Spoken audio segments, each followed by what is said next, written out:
The flickering candlelight danced across the weathered map spread before Christopher Columbus, as he traced his finger along the edges of the known world in his modest quarters in Lisbon, Portugal. During the year 1475, the 30-for-year-old Genos navigator clutched a worn copy of Marco Polo's travels, his mind consumed by visions of golden spices and untold riches that lay beyond the western horizon.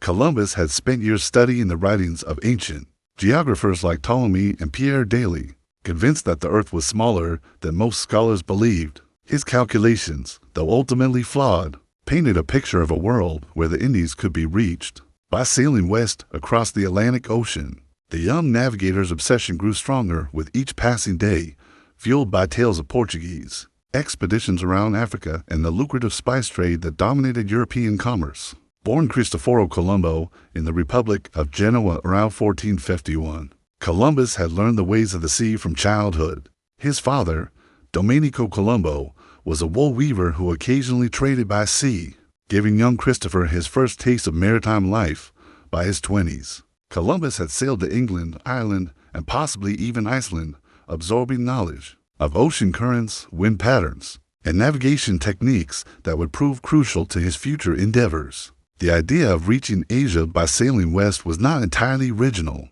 but Columbus possessed an unwavering determination that set him apart from other dreamers of his age. He had carefully studied the distances involved. Though his calculations were significantly underestimated, Columbus believed the distance from the Canary Islands to Japan was approximately 2,400 nautical miles, when in reality it was closer to 10,600 miles. This miscalculation would prove both fortunate and fateful, as it made his proposed voyage seem feasible to potential sponsors, while ensuring he would encounter an entirely unexpected continent.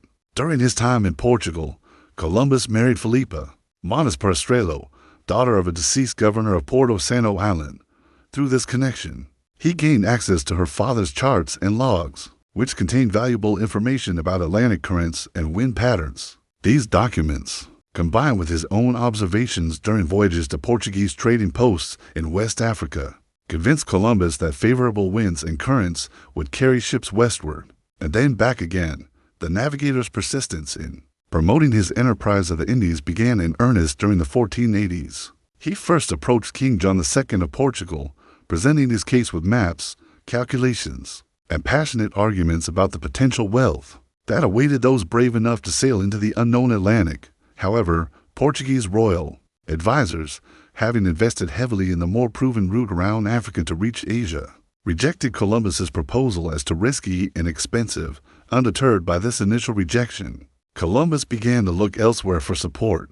His brother Bartholomew attempted to interest the courts of England and France, while Columbus himself prepared to make his case before the Spanish monarchs, Ferdinand II of Aragon and Isabella I of Castile. As he gathered his documents and refined his arguments, Columbus could not have imagined that his miscalculated dream would soon reshape the entire known world and launch an age of exploration that would forever alter the course of human history. The great hall of the Alcazar of Cordoba echoed with the footsteps of Christopher Columbus as he approached the thrones of Ferdinand and Isabella in the spring of 1486. The Spanish monarchs, fresh from their victories in the Reconquista against the Moorish kingdoms of southern Spain, sat in judgment of this foreign navigator, who promised them a western route to the legendary wealth of Asia.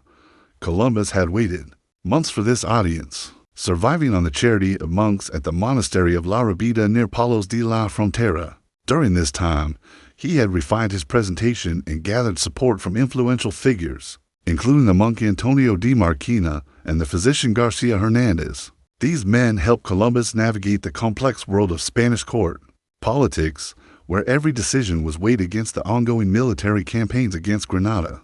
Queen Isabella, known for her piety and determination, listened intently as Columbus outlined his plan. According to historical accounts referenced in Samuel Eliot Morrison's comprehensive biography, Admiral of the Ocean Sea, Isabella was initially intrigued by the possibility of spreading Christianity to new lands while simultaneously outflanking Portugal's growing dominance in the eastern spice trade. However, King Ferdinand remained skeptical, viewing the enterprise as an expensive distraction from their current military priorities. The Royal Commission appointed to evaluate Columbus's proposal was headed by Hernando de Talavera, Isabella's confessor and a man of considerable learning. For nearly 4 years, this committee of scholars, navigators, and theologians debated the feasibility of Columbus's plan.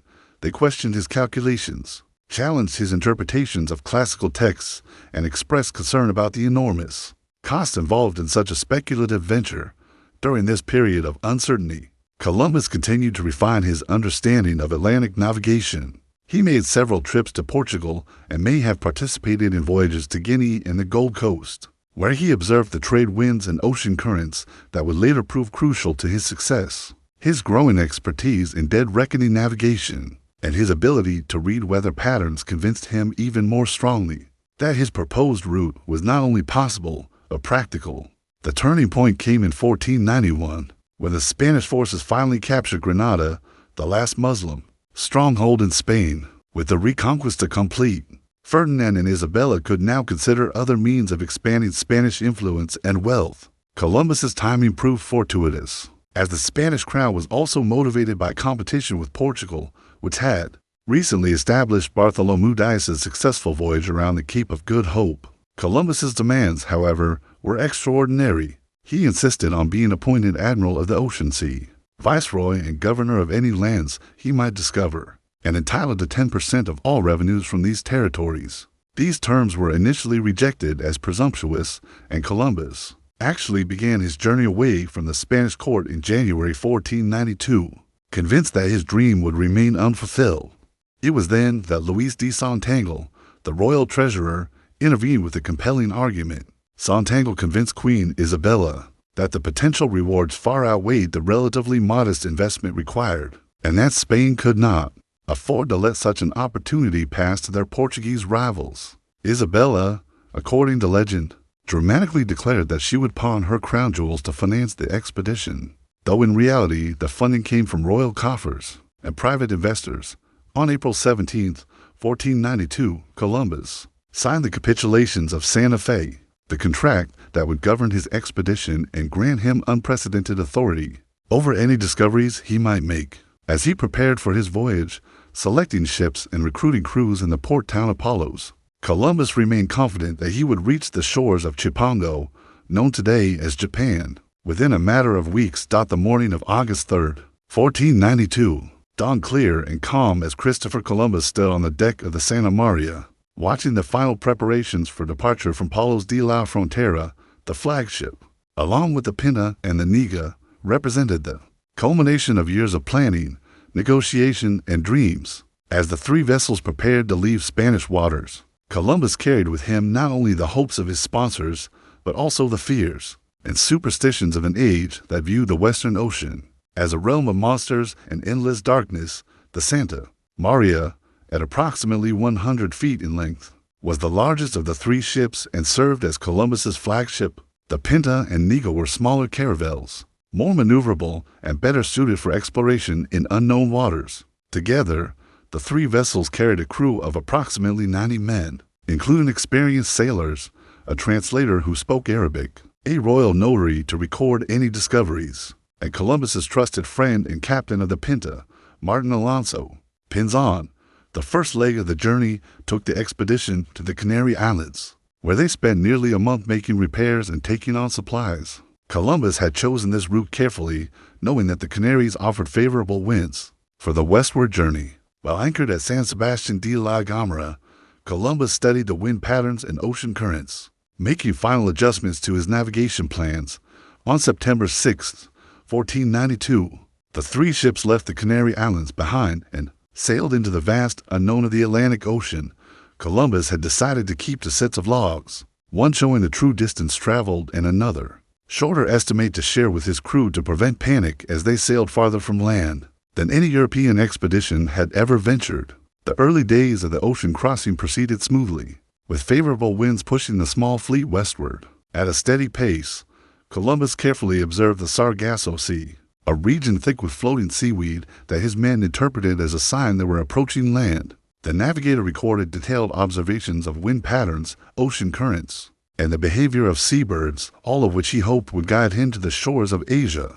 As September turned to October, however, the crew's initial enthusiasm began. To give way to anxiety and then to fear, they had been at sea for over a month, sailing continuously westward with no sight of land. Many of the sailors had never been so far from shore, and stories of sea monsters and ships that fell off the edge of the world began to circulate among the increasingly nervous crew members. Columbus faced his first serious challenge to his authority on October 10th, when members of the crew, led by some of the more experienced sailors, demanded that the expedition turn back. The navigator used all of his persuasive powers to convince the men to continue for just 3 more days, promising that if they had not sighted land by then, they would abandon the voyage and return to Spain. The tension aboard the 3 ships was palpable as October 11th dawned. Columbus spent the day studying the horizon for any signs of land, noting the presence of tree branches and carved sticks floating in the water, which he interpreted as evidence that they were approaching inhabited shores. That evening, he thought he saw a light in the distance, though this sighting would later be disputed by historians. At 2 o'clock in the morning of October 12, 1492, the lookout aboard the Pinta, Rodrigo de Triana, spotted the unmistakable outline of land silhouetted against the starlit sky.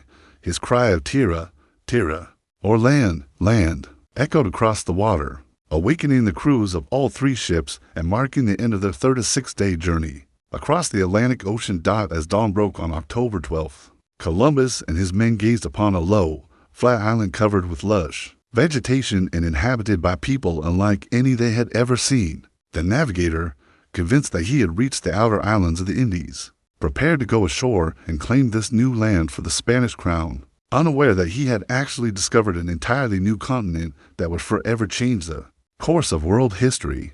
The warm Caribbean waters lapped gently against the hull of the small boat as Christopher Columbus, dressed in his finest crimson doublet and carrying the royal banner of Castile and Leon, prepared to step onto the sandy beach of what he believed to be an island off the coast of Asia. The date was October 12, 1492, and the island, which the native Lucayan people called Guanahani, was about to become the first piece of the New World to be claimed for European civilization. Columbus planted the Spanish flag in the sandy soil and formally claimed the island for Queen Isabella and King Ferdinand, naming it San Salvador in honor of Jesus Christ the Savior. Around him gathered his captains, Martin Alonso Pinzon, Vicente Aves Pinzon, and other officers, while the royal notary Rodrigo de Escobedo carefully recorded the historic ceremony. The sound of their European voices mixed strangely with the whisper of palm fronds and the gentle crash of waves on this pristine tropical shore. The indigenous people who witnessed this ceremony belonged to the Taino cultural group, part of the larger Arawakan-speaking peoples who had inhabited the Caribbean islands for centuries. Columbus described them in his journal as well-formed, with copper-colored skin, and noted that they went naked as their mothers bore them.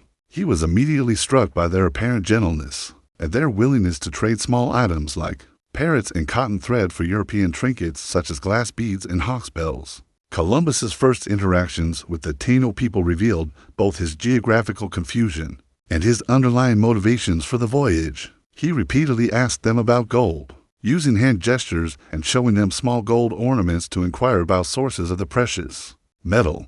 The natives pointed south and west, speaking of places where gold could be found, which Columbus interpreted as references to the wealthy kingdoms of Asia that he expected to encounter.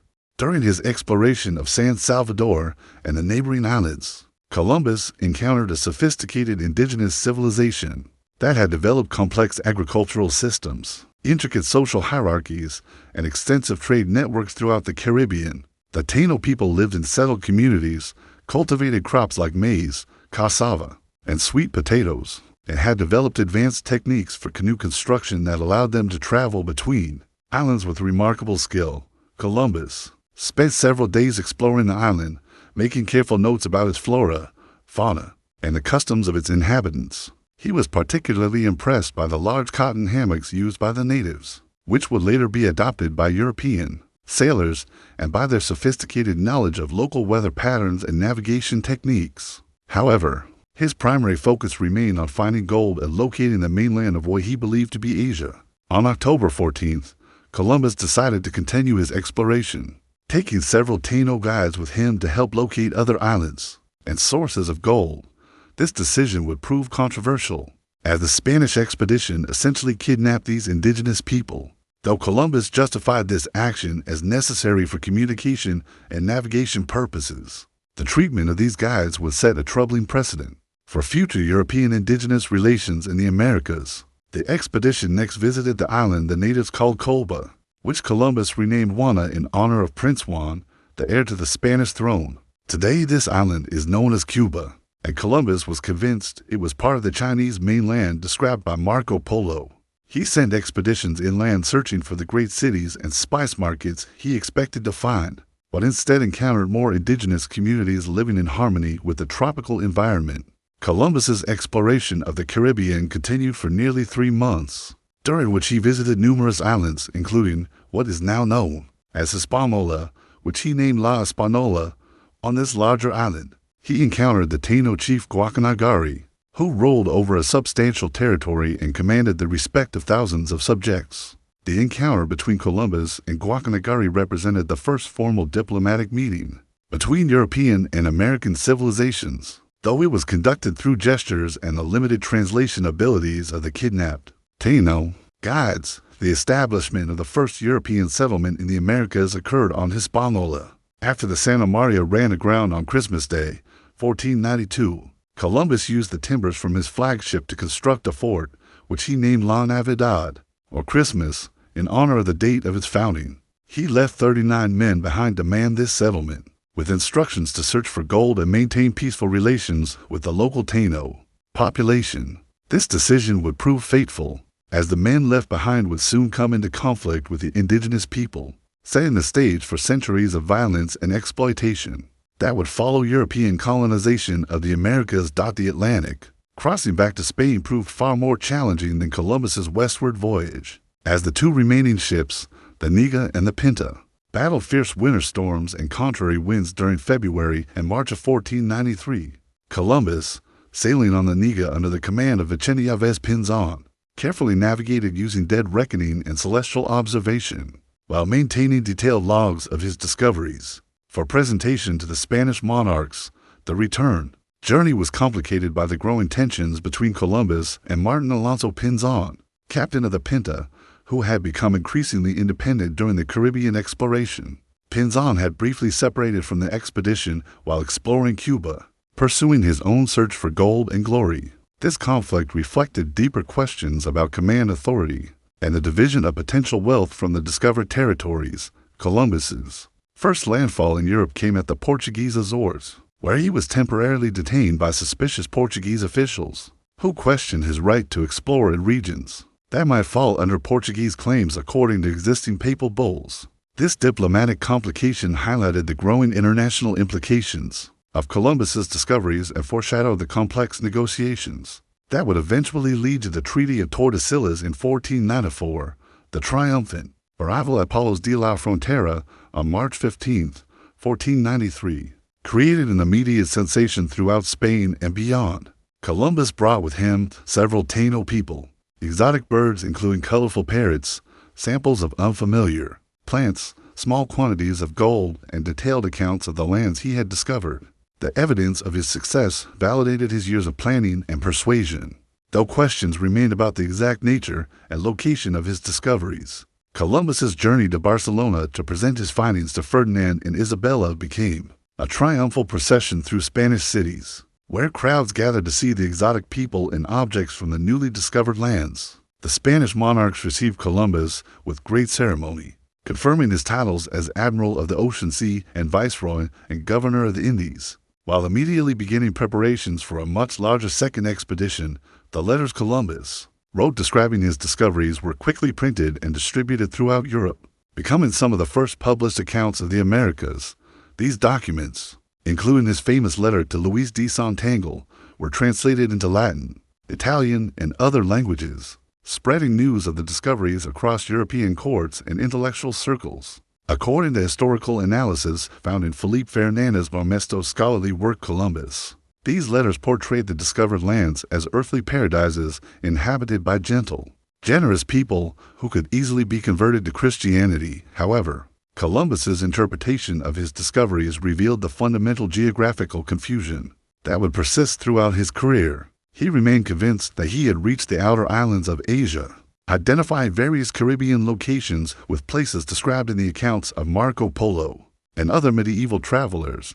This misconception led him to continue searching for the wealthy cities and spice markets he expected to find in what he believed were the Indies. The preparation for Columbus's second voyage reflected the Spanish crown's growing ambitions for their newly discovered territories. Unlike the modest three-ship expedition of 1492, the second voyage would include 17 ships carrying over 1,200 men, including soldiers, craftsmen, farmers, and livestock intended to establish permanent Spanish settlements in the Caribbean. The composition of this larger expedition revealed the changing nature of Spanish colonial goals. While Columbus's first voyage had been primarily exploratory, the second expedition was designed for conquest and colonization. The inclusion of military personnel under the command of professional soldiers indicated that the Spanish crown was prepared to use force if necessary to establish their authority over the discovered lands and their inhabitants. Pope Alexander VI's Bull Inter Caetera, issued in May 1493,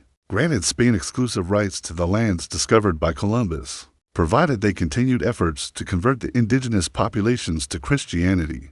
This papal authorization gave religious sanction to Spanish colonization efforts while simultaneously establishing the legal framework for European claims to American territories. As Columbus prepared for his second departure, he faced growing skepticism from some quarters about the true value of his discoveries. Critics pointed out that he had found no evidence of the wealthy Asian kingdoms he had promised, and that the small quantities of gold he had brought back hardly justified the expense of the expedition.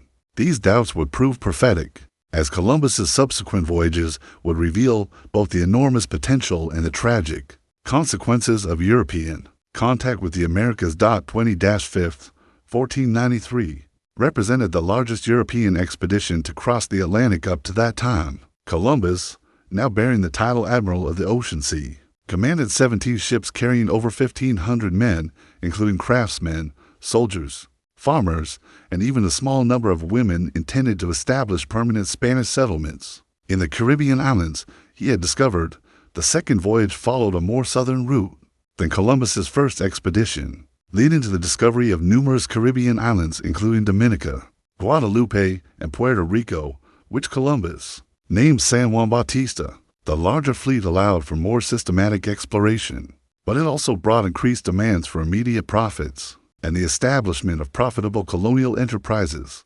Upon reaching Hispaniola in late November 1493, Columbus made a horrifying discovery that would fundamentally change the nature of European colonization in the Americas. The fort of La Navidad, which he had left with 39 men barely 11 months earlier, lay in ruins. All of the Spanish colonists had been killed in conflicts with the Taino people, who had initially welcomed the Europeans but had grown hostile due to the colonists' demands for gold and their abuse of indigenous women.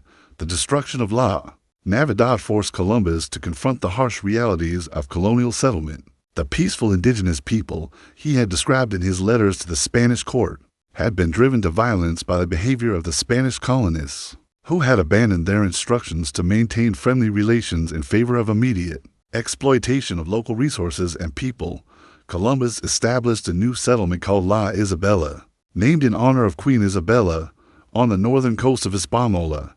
However, this settlement faced immediate challenges from disease, food shortages, and continued conflicts with the indigenous population. Many of the Spanish colonists, who had expected to find immediate wealth in the form of gold and spices, became disillusioned with the harsh realities of tropical colonization. The introduction of the encomienda system during Columbus's second voyage marked a turning point in European indigenous relations. This system granted Spanish colonists the right to demand tribute and labor from indigenous communities in exchange for supposed protection and Christian instruction. In practice, the encomienda system became a form of forced labor that devastated indigenous populations and established patterns of exploitation that would persist for centuries. Columbus's own governance of Hispaniola revealed the contradictions between his role as explorer and his responsibilities as colonial administrator. Faced with rebellion from Spanish colonists who demanded greater freedom to exploit indigenous labor and resources, Columbus found himself caught between maintaining royal authority and satisfying the demands of his increasingly desperate and Violent countrymen. The systematic exploitation of indigenous populations during Columbus's second voyage included the capture and enslavement of thousands of Taino people, who were shipped to Spain as slaves or forced to work in gold mines and agricultural plantations. This practice directly contradicted Columbus's earlier descriptions of the indigenous people as gentle and generous, revealing the rapid transformation of European attitudes toward the inhabitants of the Americas. Disease played a catastrophic role in the colonial process, as indigenous populations with no immunity to European pathogens suffered devastating epidemics of smallpox, measles, and other illnesses. Modern historians estimate that diseases introduced by European colonists killed up to 90% of the indigenous population of the Caribbean within 50 years of Columbus's first voyage,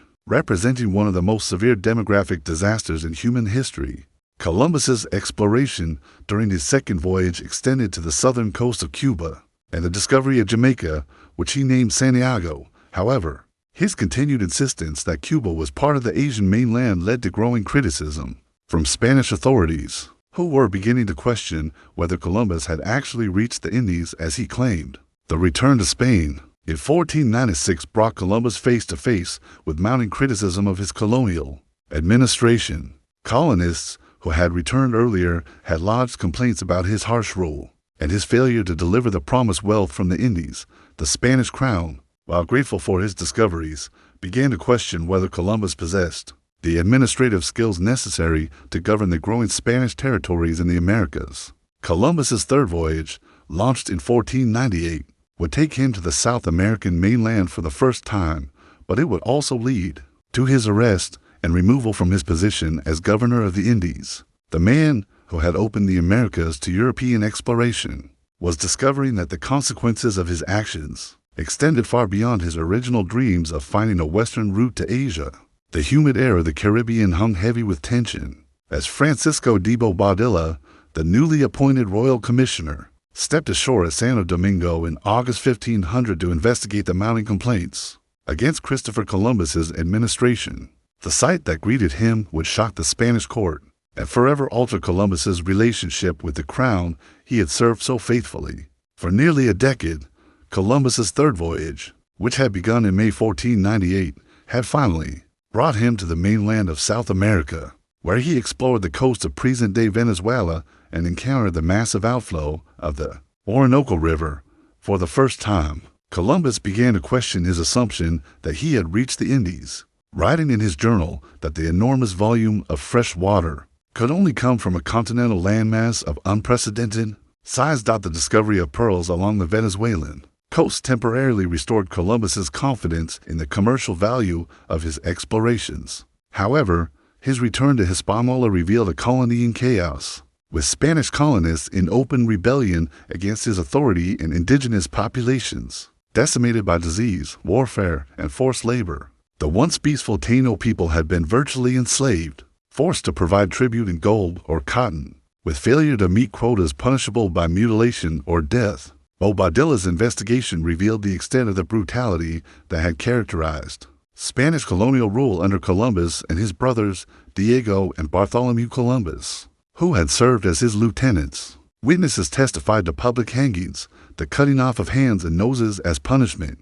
and the systematic abuse of both Spanish colonists and indigenous people.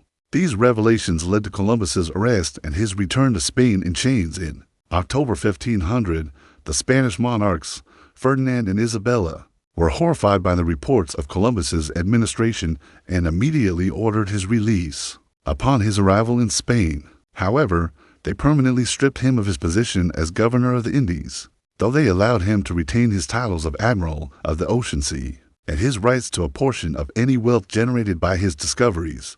Columbus's fourth and final voyage, undertaken from 1502 to 1504, represented a desperate attempt to restore his reputation and find the passage to Asia that had eluded him throughout his career. This expedition explored the Central American coast from Honduras to Panama, searching for a strait that would lead to the Indian Ocean and vindicate Columbus's geographic theories. The final voyage proved to be Columbus's most challenging, as his first ships became trapped by storms and hostile indigenous groups along the coast of Panama.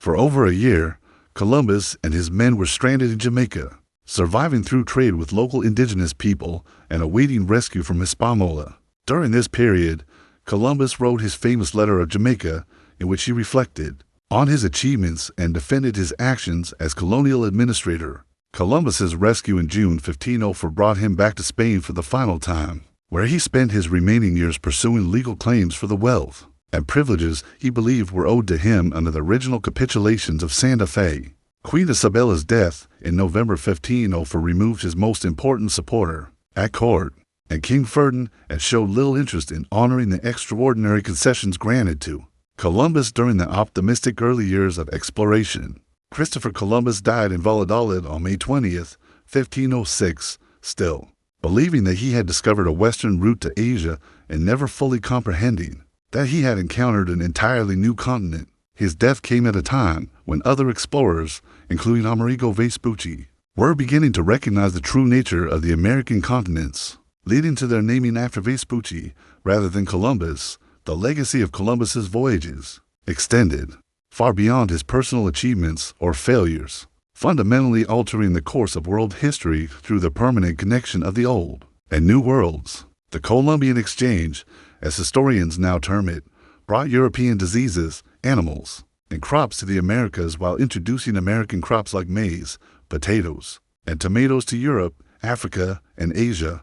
The long-term consequences of European colonization in the Americas included the near extinction of indigenous populations, the establishment of plantation systems based on enslaved African labor, and the emergence of European colonial empires that would dominate global commerce for centuries. These developments, while generating enormous wealth for European nations, came at an incalculable human cost to the original inhabitants of the Americas. Modern historians, including those referenced in David Abulafia's comprehensive study, The Discovery of Mankind, now recognize Columbus as a figure of profound historical importance whose voyages initiated an era of global exploration and cultural exchange, while simultaneously acknowledging the devastating impact of European colonization on indigenous peoples. His story serves as both a testament to human ambition and exploration, and a sobering reminder of the complex moral legacy of the age of exploration that forever changed the world.